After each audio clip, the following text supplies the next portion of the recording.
Brad Evans. Devin Newman. Taylor Flynn. Matt Severs. And today we're going to give you our final state of the farm report. Our objectives today, we're going to discuss the current state of the farm based on the corn and soybean, what we have left for grain, our short-term goal accomplishment, our long-term goal accomplishment, our strategic issue and recommendation. Hello, for the corn, we had to honor the previous contracts, which were 5,000 in January, sold by the previous class, and 5,000 in March, sold by the previous class, or last spring, so a year ago now. Then we sold the April contracts, 2,000 for 649, 2,000 for 645, and 5,000 for 652. Bringing our average selling price, this is without any of the overruns, to $5.90 a bushel for 2011 corn. This is 10 cents per bushel higher than, or from January, so had a little help from the market, but we kind of hit some of the highs too, so that's good. And we got 5,000 new crop sold at 534 too. Then this is just a chart, chart I made from all the contracts that we have sold. Then it's in Excel form, so this will help the next class finish out the sales, and then it'll bring up the average price from the formula I put in, so that'll be beneficial for the next year's class. It says 16,000 bushel left. That's with no overruns. That's just with the contracts. So we more or less have probably maybe 10,000 is what we were thinking left. 2011 corn. Then this is the graphs of the charts. The top two are the nearby cash and nearby futures. The basis is pretty lean, or pretty narrow all the way throughout the whole semester.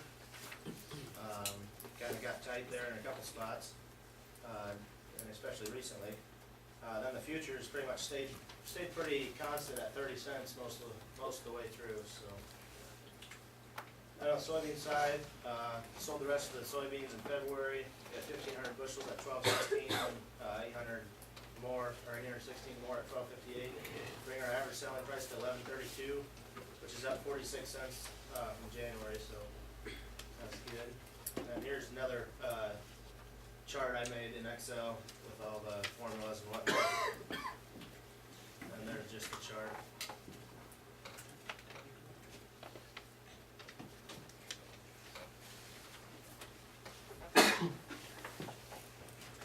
Okay, these are some of our short-term goals that we set before the semester started in our first State of the Farm report. One of them was to follow the markets closely and produce a price graph. We accomplished that by printing out the markets every week, or every class period, and then we put them into the charts on Excel. We wanted to increase our selling price for corn, which we accomplished with our first sale. We increased it with 10 by 10 cents. We increased our average selling price for soybeans by 46 cents, like John said.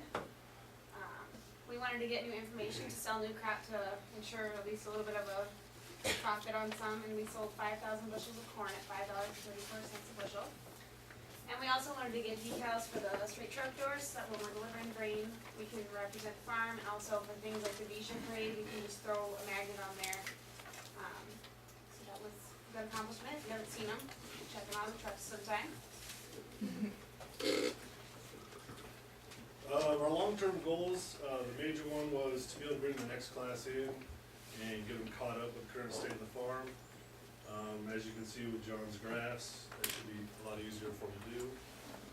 We made tables along with that. We paid high attention to our inventory this semester. We didn't want to get in a situation where we were oversold and didn't have the grain to market. Another major long-term goal for us was to make sure we all understand the process of actually selling grain and delivering it.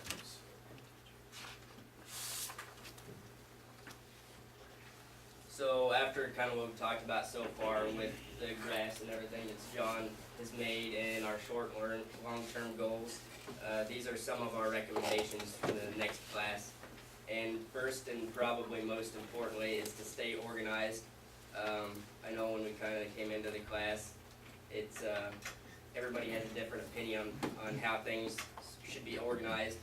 So that was kind of one of the first things that we did, was to reorganize all the binders and everything, and the files on the computer to put things where it was easiest for us to find them. Like I said, not everybody's the same, so our biggest recommendation is to format that in the way that's easiest for you to do. And again, continue with those tables for the sales and deliveries that John's made, to keep track of all the bushels in and out and what's due and when, so there's no confusion as far as overselling or missing a delivery date or anything like that.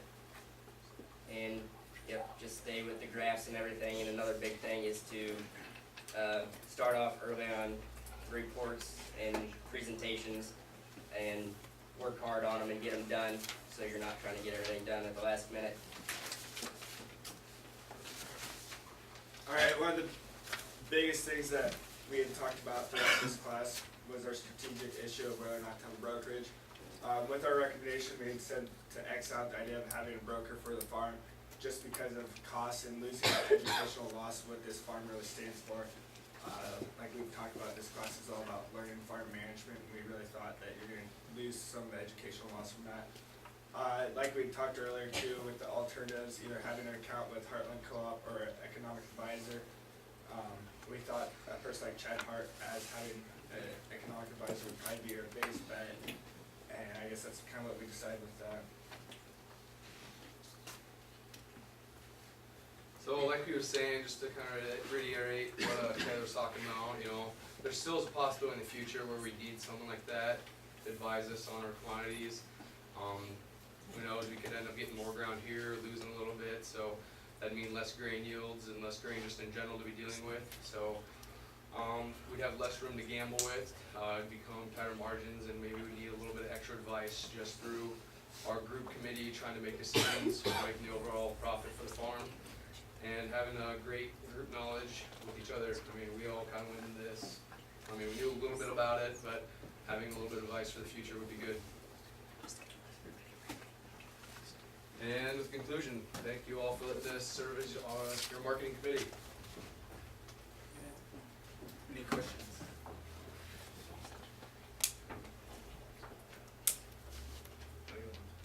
You say you got 5,000 bushels of corn marketed, 2012 crop. What's the delivery contract on that? Meaning what? When it's supposed to We said October, November. be? October, November? It didn't say? That's what, that's He what said, he he told said me. October, November is 80. Okay, you should have a great contract though. It says October, but he said, don't worry about it if it's in November. So it's your fall delivery. Yeah, how much? How much? 5,000.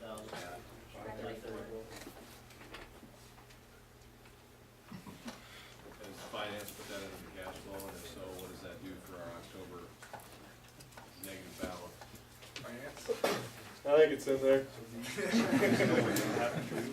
I'm pretty sure it makes October, so we're not losing anymore. You guys talked about the importance of getting organized and getting up to speed. How long do you think it takes an average class in marketing to get up to speed as to what's going on?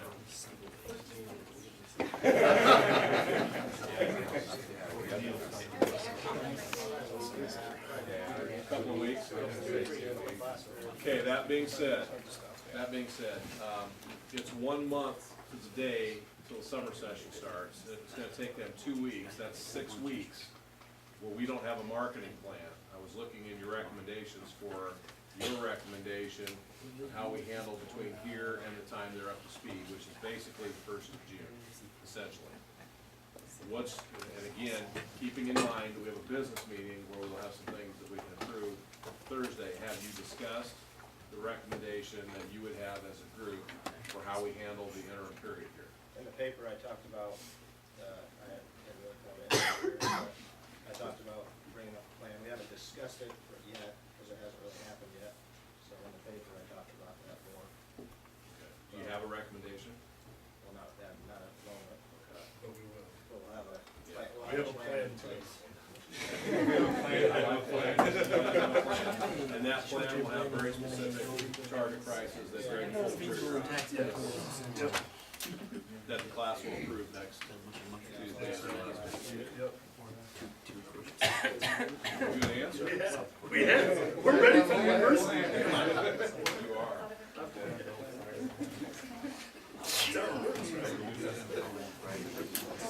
Other questions? Greg Dusty? All right, thank you.